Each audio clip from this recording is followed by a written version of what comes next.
समय से बहस करने वाला किसान। बहुत समय पहले की बात है। पर्वतों और नदियों से घिरे एक छोटे से गांव में एक किसान रहता था। उसका नाम था रघुवीर। वह मेहनती था, ईमानदार था, लेकिन एक बात उसे सबसे अलग बनाती थी।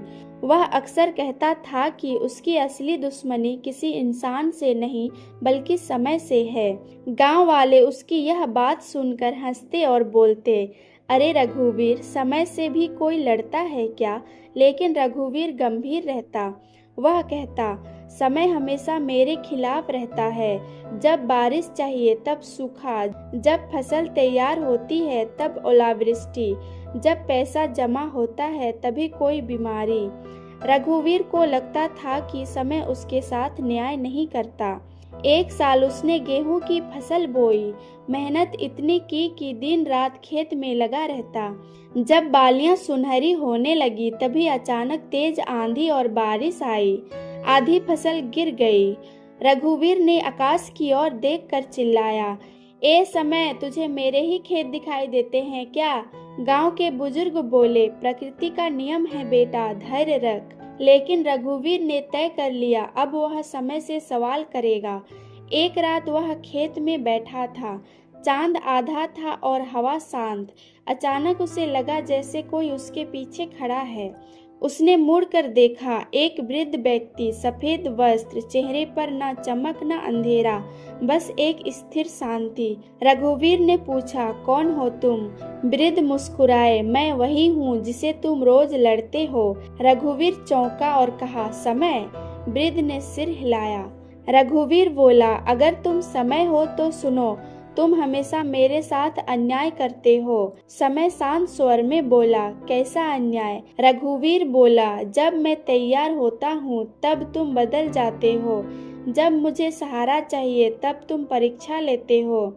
समय ने पूछा, क्या तुम हर बार तैयार रहते हो? रघुवीर झल्लाया, हाँ, मैं मेहनत करता हूँ। समय ने कहा, मेहनत करना और सही समय पहचानना अलग बातें हैं। समय ने अपनी हथेली आगे बढ़ाई। रघुवीर ने देखा, उसमें बीज थे। समय ने पूछा, अगर तुम ये बीज सर्दियों में बो दो तो क्या होगा? रघुवीर ने कहा, वे नहीं उगेंगे। समय ने पूछा, और अगर बरसात के ठीक पहले बोओ तो? रघुवीर ने कहा, तो अच्छी फसल होगी। समय मुस्कुराया, तो फिर दोष बीज का है या मौसम का? रघुवीर चुप हो गया। समय ने कहा, चलो इस साल मैं तुम्हारी इच्छा के अनुसार चलूंगा। रघुवीर खुश हो गया। उसने कहा, बारिश तभी होगी जब मैं चाहूंगा। अगले दिन उसने इच्छा की, बारिश हो। बारिश हुई। उसने कहा, धूप हो। धूप निकल आई। पूरा मौसम उसकी इच्छा से चलता रहा। फसल घनी हुई, पत्ते हरे थे, तना मजबूत दिख रहा था। रघुवीर गर्व से बोला, देखा, जब समय मेरे अनुसार चलता है तो सब अच्छा होता है। समय चुप रहा। कटाई का दिन आया। जब रघुवीर ने बालियां तोड़ी तो अंदर के दाने बहुत हल्के थे। वह हैरान रह गया, ये कैसे हुआ? समय ने पूछा, क्या इस साल तेज हवा चली? रघुवीर ने कहा, नहीं। क्या कभी सूखा पड़ा? रघुवीर ने कहा, नहीं।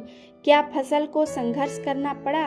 रघुवीर ने कहा, नहीं। समय ने कहा, संघर्ष के बिना जड़ें गहरी नहीं होती, कठिनाई के बिना दाने मजबूत नहीं बनते। रघुवीर अस्तबद्ध रह गया। समय बोला, तुम चाहते थे कि सब आसान हो, लेकिन आसान रास्ता हमेशा मजबूत परिणाम नहीं देता। रघुवीर की आंखों में आंसू आ गए। उसने पूछा, तो क्या मैं कुछ भी नियंत्रित नहीं कर सकता? समय ने कहा, तुम अपने कर्म नियंत्रित कर सकते हो, मैं परिस्थिति लाता हूँ। हम दुश्मन नहीं, साथी हैं। उस दिन के बाद रघुवीर ने शिकायत बंद कर दी। अब जब बारिश कम होती वह नए तरीके सोचता। जब फसल गिरती वह सीखता कि अगली बार मजबूत बांध कैसे बनाएं। गांव वालों ने देखा, रघुवीर अब शांत रहने लगा। एक दिन किसी ने पूछा, क्या अब समय से नहीं लड़ते? रघुवीर मुस्कुराया, अब मैं उससे बहस नहीं करता हूँ, उससे सीखता हूँ। कई साल बाद जब रघुवीर बूढ़ा हो गया, वह फिर उसी खेत में बैठा था।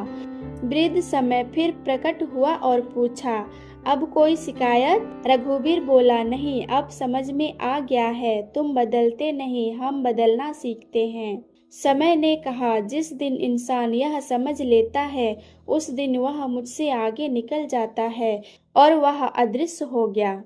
इस कहानी से हमें ये सीख मिलती है कि पहला, समय से लड़कर कोई नहीं जीतता। दूसरा, समय को दोष देने से बेहतर है उससे सीखना।